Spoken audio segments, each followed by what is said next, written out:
Not everyone takes from you with loud hands.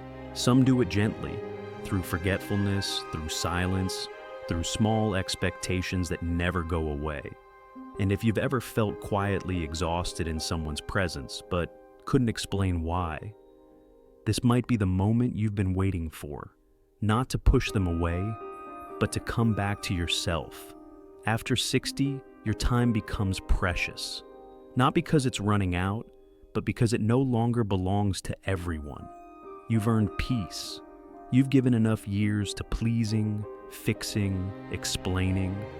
This isn't about becoming cold. It's about becoming clear. Some people no longer deserve full access to your energy. And that's not unkindness. That's wisdom growing quieter. One, the friend who always needed saving until you couldn't anymore. There's always one, the friend who calls when their world is cracking, not once, but always. They never check the time, they just begin. And you pause your day, set your coffee down, and listen like your presence might keep their sky from falling. Because once, it felt good to be needed, to be the anchor. But slowly, you realized something. They never asked if you were okay. Never wondered what storm you might be holding behind your own smile. When your mother was in the hospital, they didn't call. When your knees gave out for the third week straight, they never offered a ride. But when their cat got sick, when their partner forgot their birthday, when the barista messed up their latte, you were the first number they dialed. They don't mean to take, but they do, because your love became their solution, and they forgot you were human too. You didn't sign up to be their emotional ambulance, but somehow, you became one.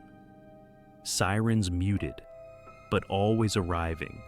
And maybe, just maybe, a part of you kept answering because it felt like purpose, like being chosen, like being irreplaceable. But now, you feel tired, not because you gave too much, but because it never came back. And here's the quiet truth. You are allowed to step back, not out of bitterness, not out of punishment, but out of love for the part of you that deserves to be saved too. Let someone else answer next time. Let the phone ring. Let the silence teach them what your presence once masked. You were never supposed to carry someone forever, especially not someone who forgot how to walk on their own. And choosing yourself now doesn't mean you failed them. It means you finally remembered you were also drowning. But you were the only one swimming both ways. 2, the relative who guilt trips you into obligation. It always begins the same way. You say no, gently, a small number, not forever, just this time. And then comes the sigh, the silence that stretches, the loaded sentence, after all I've done for you, or worse, so you're too busy for family now? It lands like a feather, but it weighs like stone. You feel your chest tighten, not with anger, but with the familiar ache of being made the villain in a story you didn't write. So you say yes, again. You cancel your plan, put your needs aside, show up with a smile that trembles at the edges. And they don't see it. They only see that you came. They never notice what it cost. You've told yourself, that's just how they are. They mean well. And maybe they do. But meaning well doesn't erase the slow erosion of always saying yes when your spirit is begging for space. Kindness offered freely is a gift. Kindness extracted through guilt is a cage lined with velvet. You are not ungrateful. You are not cold. You are not selfish for needing your peace more than someone else's expectation.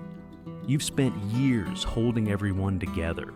Now you are allowed to hold space for yourself. You do not owe your time to people who treat your boundaries like betrayal. And if love is real, it won't vanish when you say, not today. It will adjust. It will learn. It will meet you where your feet choose to stand. Because love that's real doesn't rely on guilt to keep you close. It relies on care to keep you willing. And you are still loving, even when you walk away to hear yourself again. 3, The one who made you feel smaller without ever raising their voice. They never raise their voice. They never curse. They never call you names. But still, you leave the room feeling smaller, not broken, just dimmed. Like someone quietly turned the light down inside you while speaking in a perfectly calm tone. It's the constant corrections. The way they begin sentences with "actually" or pause before replying, just long enough to make you question your own thought. I don't think that's quite right. You misunderstood what they meant. Let me show you the better way. And maybe you laugh it off. Maybe you nod. Because you've learned how to survive in spaces where being agreeable feels safer than being whole.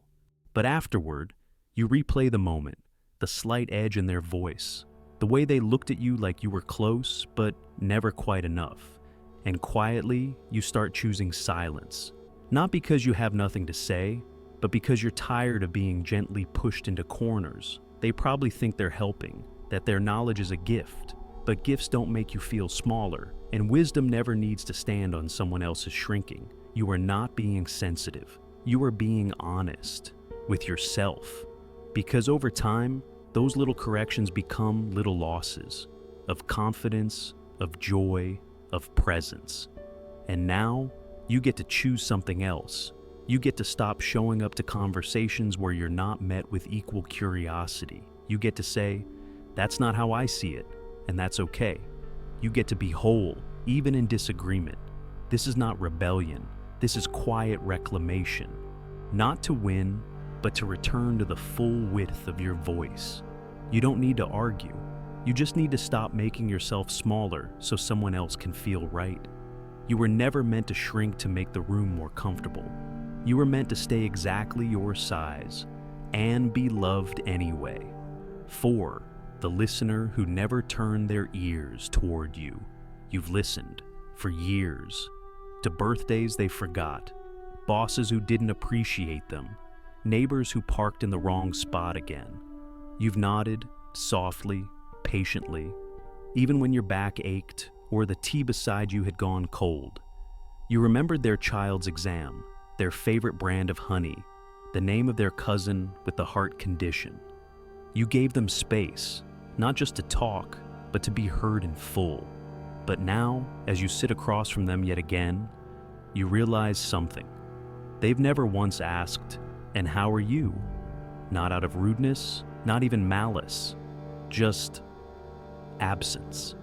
A kind of quiet disinterest that leaves you feeling like scenery in their unfolding monologue. And you've justified it. Some people are just like that. Maybe I talk less now. I don't want to make it about me, but the ache in your chest isn't pride, it's neglect, slow, polite, unspoken, because even the softest souls still long to be seen.